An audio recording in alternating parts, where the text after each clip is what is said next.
ja Justa, witam Was w nowym odcinku z cyklu Justa animuje. Dzisiaj przypomnimy sobie troszeczkę ciekawostek na temat Kingi z serii Największy Skarb Świata i zastanowimy się, po pierwsze, czy Kinga to właściwie ja, czy na pewno. Po drugie, zastanowimy się nad tym, czy sztuka ma właściwości terapeutyczne, czy nawet kolory, które stosujemy w naszych filmach, mają znaczenie. I oczywiście przypomnimy sobie jeszcze o takich cechach sztuki jak katarzis, o tym, dlaczego czasami portretujemy siebie, czy robimy to świadomie w naszych utworach, a także opowiem Wam pewną ciekawostkę związaną ze sztuką malarską. Dobrze, to zaczynamy. Na sam start tylko krótkie przypomnienie, że bohaterką naszego odcinka jest ta Ruda w okularach. A to jest linijka oczywiście, gdyby Ruda była niegrzeczna. Nie namawiam do niczego złego oczywiście. Czyli rzecz ujmując tak, mamy Kingę i Rysicę Urszulę. Kinga jest bohaterką z serii Największy Skarb Świata i chodzi za moją podobiznę. Gdybym miała bliżej przyjrzeć się postaci Kingi, to użyłam w niej już pewnych kolorów, które są dość charakterystyczne. Kinga ma umownie rude włosy, czyli pomarańczowe, czerwony strój. Rysica jest również pomarańczowa z dodatkami ciemnego koloru brązowego. Innymi kolorami, które występowały w tym obrazku, są także takie barwy jak kolor żółty. Co łączy te wszystkie kolory, które użyłam na tym obrazku? Barwy ciepłe, przewaga koloru pomarańczowego, żółtego, czerwonego. Kolor żółty według specjalistów jest jedną z tych barw, którą ponoć widzimy do końca. To znaczy, jeśli ktoś ma dość poważne choroby oczu, to kolor żółty jest najprawdopodobniej ostatnią barwą, którą zobaczymy. Dlaczego o tym wspominam? Bo kolory, które lubimy stosować w swoich obrazkach, na przykład tutaj, znowu mam moje obrazki, dość sporo mogą powiedzieć innym o nas samych.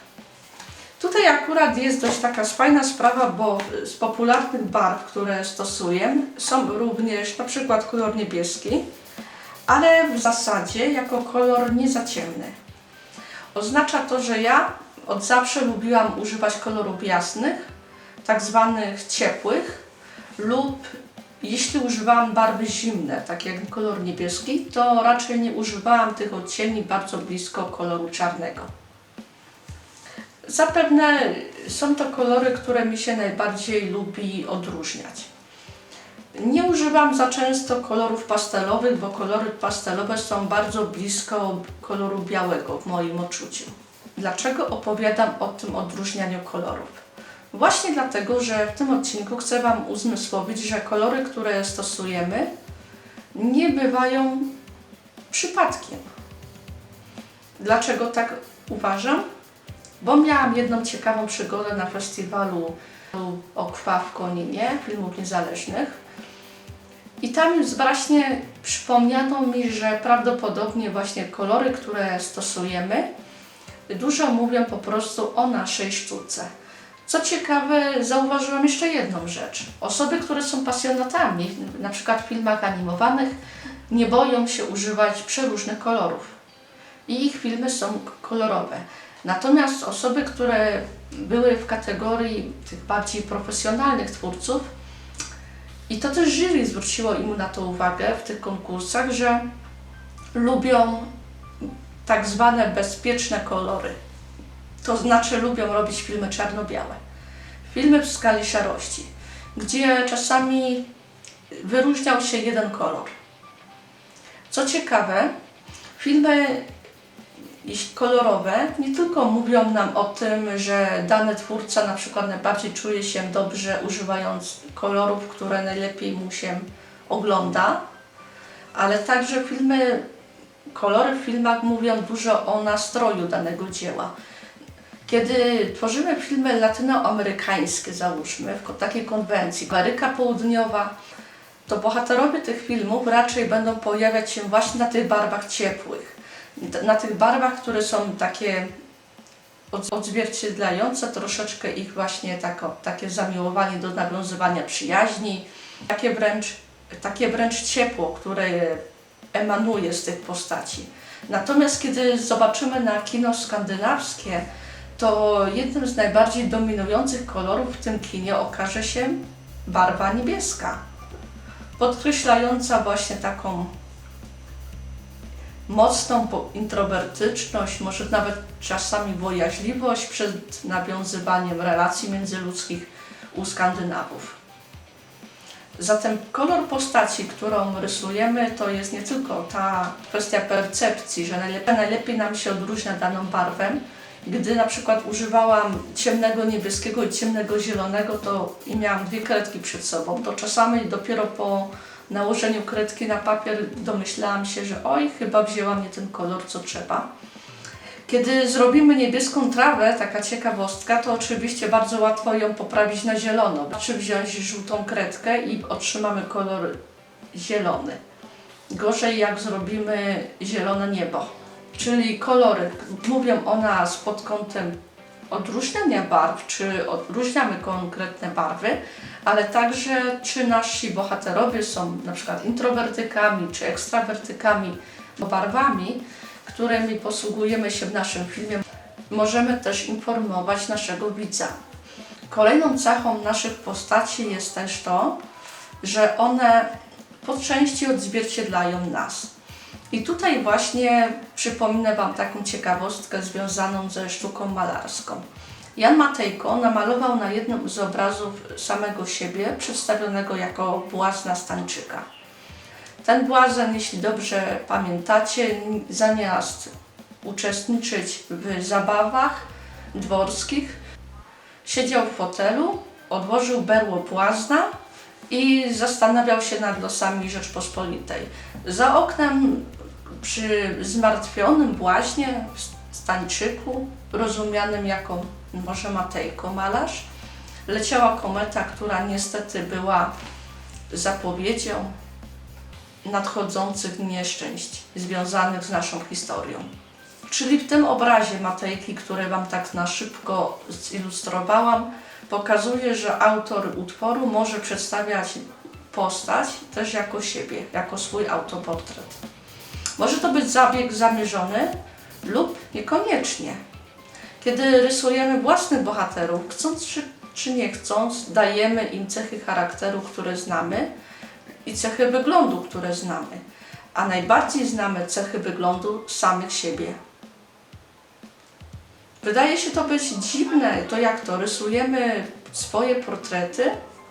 Otóż to, rysujemy swoje portrety, bo tworzenie, poza oczywiście kwestiami technicznymi, poza oczywiście dążenie na przykład do najbardziej perfekcyjnego rysunku, ma ten wymiar troszeczkę terapeutyczny. I stąd jest ta funkcja sztuki, o której wspominałam Wam w poprzednim Justa animuje, na przykład w przypadku twórców z autyzmem. Przypominam, że osoby te mają problemy z wyrażaniem własnych uczuć, natomiast ukrywają się za perfekcyjnie pięknymi pracami. Mają problem z wyrażaniem uczuć w tym znaczeniu, że mają problem z opowiadaniem o swoich emocjach innym ludziom. Forma najbardziej skrajna jest taka, że osoba ze spektrum autyzmu potrafi powiedzieć nie, że ujrzałem smutną twarz tego człowieka, tylko powie o sobie w liczbie trzeciej. To znaczy powie tak, jakby był obserwatorem siebie. To znaczy powie tak, Jaś widzi smutnego chłopca. Tylko że Jaś to jest dokładnie ten Jan, który nam o tym opowiada. Sztuka ma wiele funkcji. Jedną z nich jest terapia, niewątpliwie. Jeśli nadal mamy wątpliwości, że rysujemy swoje postaci odwołując się do swoich przeżyć, do swojej osoby, to przypomnijcie sobie choćby sny. Kiedy we śnie możecie być kimkolwiek chcecie, a jednak odczuwacie to przez pryzmat samego siebie. Może mi się przyśnić, że jestem jaszczurką, ale to ja widzę świat oczami tej jaszczurki. I tyle ode mnie w tym odcinku o barwach, troszeczkę o arteterapii nadal o tak zwanym zjawisku katarzys, oczyszczenie. I właśnie, czy Kinga z największego skarbu świata to na pewno ja? Możliwe, że tak. Tylko to też dość ciekawa sprawa, że introwertyk maluje siebie w kolorach tak zwanych ciepłych. Czy Kinga nie powinna być namalowana tutaj na niebiesko? A może jest tak, że używam koloru żółtego, a zwłaszcza koloru pomarańczowego w jego symbolicznym znaczeniu. Znaczy, że posługuję się tutaj terapią koloru, że kolor pomarańczowy jest zachęcany do malowania w pokojach osób, które są właśnie nieśmiałe, żeby to je zachęcało do wyjścia do ludzi. Kiedy jesteś osobą spokojną, to nie maluj sobie w pokoju ścian na niebiesko, bo jeszcze bardziej zamilkniesz. A jeśli jesteś osobą bardzo niespokojną, to stosuj kolory takie jak właśnie niebieski, błękit, a nawet czasami i róż. I tu wcale nie mam na myśli żadnej mniejszości. Kolory, które stosujemy, nie tylko mogą podpowiedzieć innym osobom o tym, jak my odbieramy świat. Na przykład używamy kolorów tak zwanych ciepłych, bo one są łatwiej rozpoznawalne, ale także kolory służą do terapii. Na przykład jeśli ktoś nie chce jeść, to warto mu dać kolor czerwony, bo pobudza apetyt. I tyle ode mnie w tym odcinku. Widzimy się w następnym. Już moje. Dziękuję za uwagę. Pa!